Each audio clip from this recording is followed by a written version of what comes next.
Good morning my dear students and friends and welcome to our YouTube channel English with Rahman Hashmi. आप सभी का स्वागत है हमारे YouTube channel English with Rahman Hashmi पर। My dear student and thanks a lot for your love and affection. आपके प्यार और प्रेम के लिए बहुत ज़्यादा धन्यवाद। जैसा कि आप सभी ने हमें बहुत ज़्यादा प्रेम और स्नेह दिया है और हम लोग माय डियर स्टूडेंट्स ग्रामर की 2 क्लास कर चुके हैं और आज हमारी ग्रामर की तीसरी क्लास है। आई थिंक आपको अच्छे से ग्रामर की क्लास समझ में आ रही होगी और ये पता चल रहा होगा कि हम लोग को इंग्लिश रटना नहीं सीखना, आपको इंग्लिश सीखना है और अच्छे से सीखना है। जो भी स्टूडेंट चैनल पे नए आए हैं वो चैनल को सब्सक्राइब कर दे और लाइक कर दे, बेल को जरूर प्रेस कर ले और पीछे की 8 क्लास वोकैब की देख लें और 2 क्लास ग्रामर की जरूर देख लें। हमारे स्टूडेंट जो पीछे की 8 क्लास वोकैब के बहुत इंपॉर्टेंट वोकैब है, ठीक है। तो हम लोग धीरे धीरे चीज़ों को कंटिन्यू करते रहेंगे और हमारी जो क्लास है अब ये डेली क्लास चलेगी। आपको एक वीडियो डेली प्रोवाइड की जाएगी और अच्छे से आप पढ़ते रहिए और घर में अच्छे से रहिए। हमारे स्टूडेंट्स हम लोगों ने अभी तक क्या सीखा था? इंग्लिश। मैंने आपको बताया था इंग्लिश। इंग्लिश क्या है? लैंग्वेज। आपको बताया गया था इंग्लिश लैंग्वेज है और लैंग्वेज से क्या पैदा हुआ था? साउंड्स। यानी इंग्लिश की सबसे बेसिक यूनिट जो लैंग्वेज की होती है वो साउंड्स होती है। साउंड से हम लोगों ने सीखा था, पैदा हुआ था लेटर्स। हम लोगों ने सीखा था साउंड्स हमारे पास 24 होते हैं और लेटर्स हमारे पास 26 होते हैं। तुम्हारे स्टूडेंट यहाँ तक की कहानी हम लोग डिटेल में जाकर चेक कर चुके थे। तो याद रखिएगा इंग्लिश लैंग्वेज है, लैंग्वेज साउंड्स आया और साउंड से ही रिटन फॉर्मेशन आया तो लेटर्स कहलाया। अब देखिए जब लेटर्स आपस में जुड़ना शुरू हुए, यानी जब लेटर्स आपस में जुड़ना शुरू हुए, मिक्सअप किए, कलेक्ट किए तो हमारे पास वर्ड्स तैयार हुआ। तो माय डियर स्टूडेंट्स जब लेटर्स जुड़ना शुरू करे तो हमारे पास वर्ड्स पैदा हुआ। तो याद रखिए वर्ड्स को हिंदी में कहते हैं शब्द और लेटर्स को इंग्लिश में हिंदी में कहते हैं अक्षर। तो याद रखिएगा साउंड को लिखा गया तो लेटर्स पैदा हुआ, जब लेटर्स जुड़ना शुरू हुए तो वर्ड्स तैयार हुआ। जैसे मान लीजिए कोई आपसे पूछे बताइए ए क्या है, तो आप बताएंगे ए हमारे इंग्लिश अल्फाबेट में एक लेटर है। अगर कोई पूछा लेटर में क्या है तो आप बताएंगे वावेल लेटर है। अगर आपसे कोई पूछा बताइए डी क्या है तो डी आप बताएंगे एक लेटर है और लेटर के बाद क्या है? कॉन्सोनेंट लेटर है। तो याद रखिएगा ये लेटर है वावेल में है, ये लेटर है कॉन्सोनेंट में है। तो जब ये लेटर्स आपस में जुड़ना शुरू किए तो हमारे पास वर्ड्स तैयार होता है। तो वर्ड्स के लिए हम लोग को ध्यान रखना है, जब वर्ड्स होता है तो वो होता है collection of letters. Collection of letter, कई लेटर आपस में जुड़ते हैं तो वहां से वर्ड्स का निर्माण करते हैं, वर्ड्स का ऑरिजिन करते हैं। अब और याद रखिएगा लेटर्स के कलेक्शन को वर्ड्स कहा जाता है। केवल यही बात सत्य नहीं होती, यानी जो लेटर का कलेक्शन हो वो कैसा होना चाहिए? मीनिंगफुल होना चाहिए।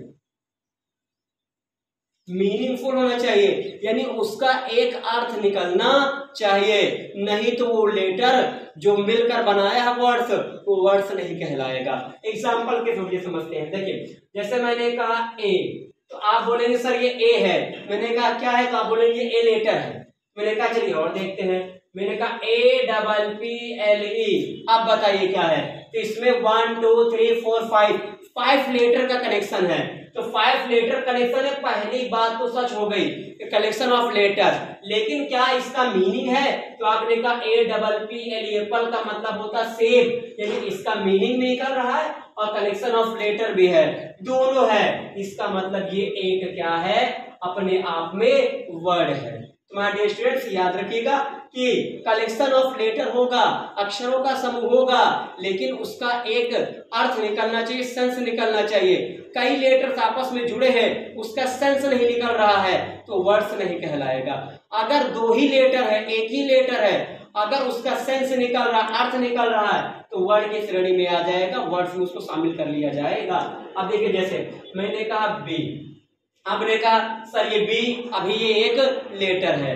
मैंने कहा चलिए बताइए BOY, आपने कहा BOY boy, boy collection of letter है। चलिए ठीक है, दूसरा वाला फॉलो कर रहा है। बॉय माने होता लड़का, तो बॉय का मतलब लड़का, इसका मतलब ये कलेक्शन ऑफ लेटर भी है और मीनिंग भी दे रहा है, इसका मतलब ये वर्ड है। अब मैंने कहा ARC, आपने कहा सर ARC क्या है? मैंने कहा ARC बताइए, केवल ए लिखूंगा वर्ड लेटर कहलाएगा, सॉरी। और जब ARC मैंने लिख दिया तो आपने कहा सर ARC वर्ड नहीं है, लेकिन याद रखिए ARC एक वर्ड होता है। ARC का मतलब होता है चाप। ARC का मतलब तो चाप।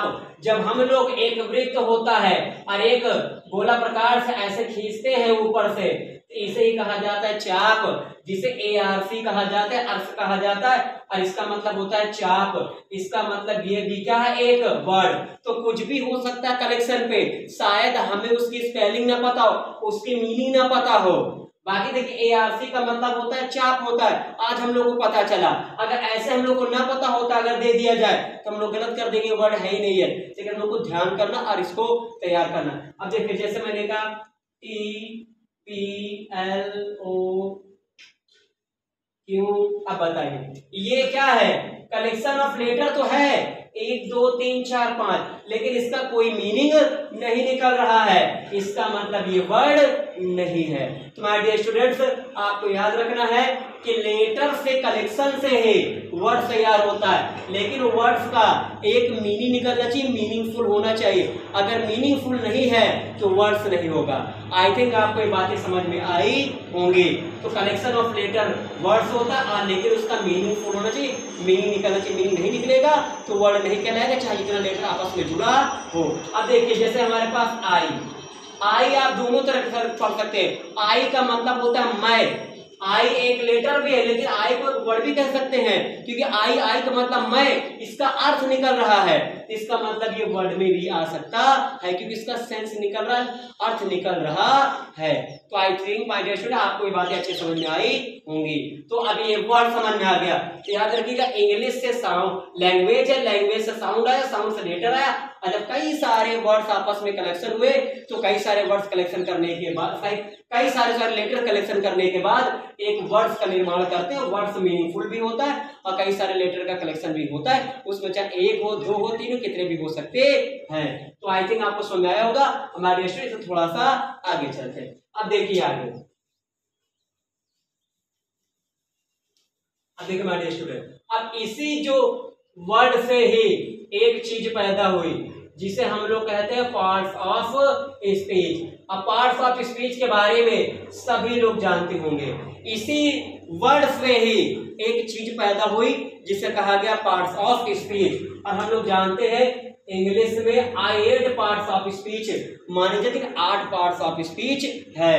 तो याद रखिए वर्ड से पैदा हुआ पार्ट्स ऑफ स्पीच, और पार्ट्स ऑफ स्पीच हमारे पास 8 मौजूद हैं। अब उस 8 पार्ट्स ऑफ स्पीच को देखिए कौन कौन सी और क्या क्या है, उसे लॉजिक के जरिए से समझते हैं।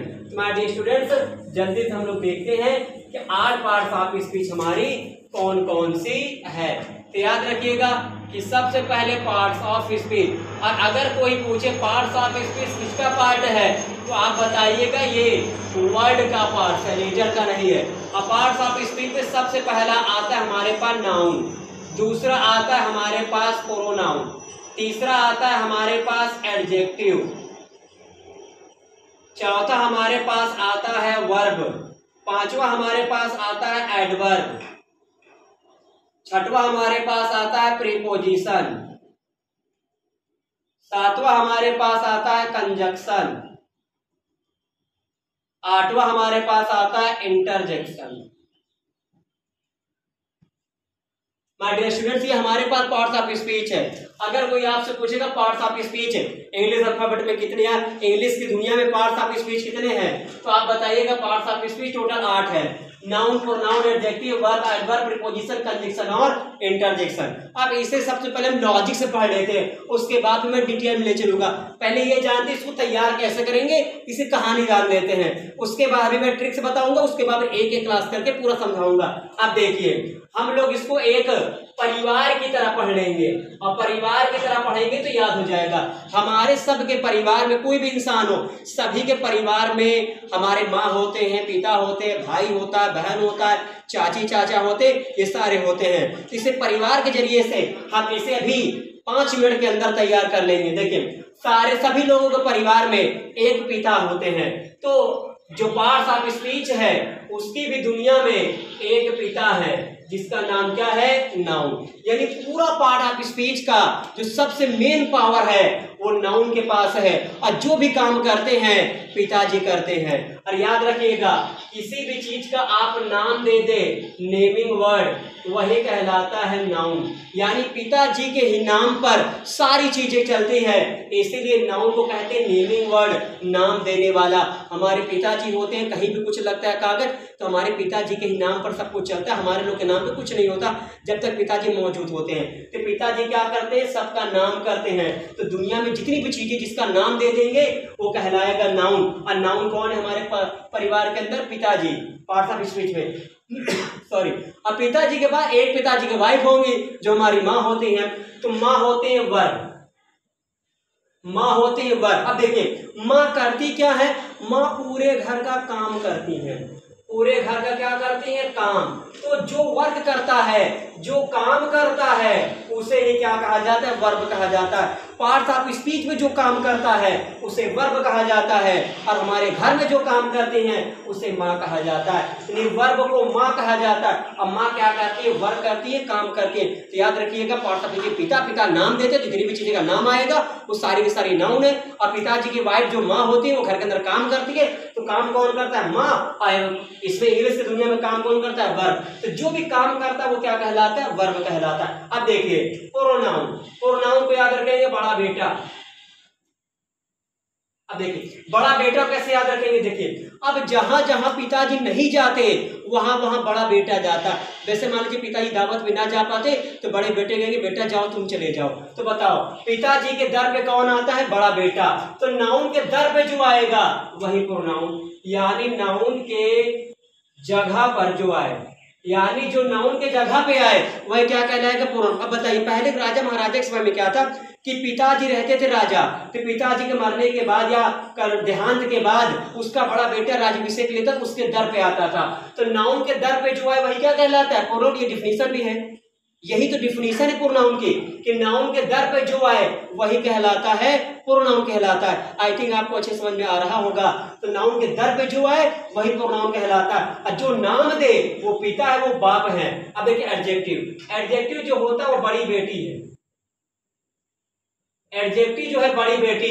अब बड़ी बेटी क्या करती है? तारीफ, हमेशा बड़ी बेटी तारीफ करती है, हर जगह जाती है। देखिए जैसे मान लीजिए बहुत सारे लोग दावत वगैरह में आते हैं, तो भाई अब हमारी बहन जाती है और लोग की बहन आती है, तो और लोग की बहन के हमारे पिताजी ये करते हैं, हमारे पिताजी वो करते हैं, तो हमारी बहन क्या कहेगी? हमारे पिताजी घास थोड़ी छीलते हैं, हमारे पिताजी भी काम करते हैं, हमारे पिताजी सर्विस करते हैं, ठीक है, डंपर चलाते, भैया ये करते हैं। तो हमारी बहन जो क्या करती है वो पिताजी के और भाई की क्या करती है? तारीफ।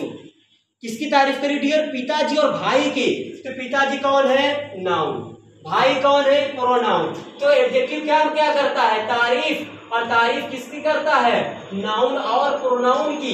तो जो नाउन और प्रोनाउन की तारीफ करे वही तो एडजेक्टिव है, वही तो बड़ी बेटी है। अब हमारे घर से बहन गई है और दूसरे वाले तारीफ करे तो हमारी बहन को भी तारीफ करना पड़ेगा ना। वो भी कहेगा हमारे पिताजी भी ये करते, वो करते, ये करते।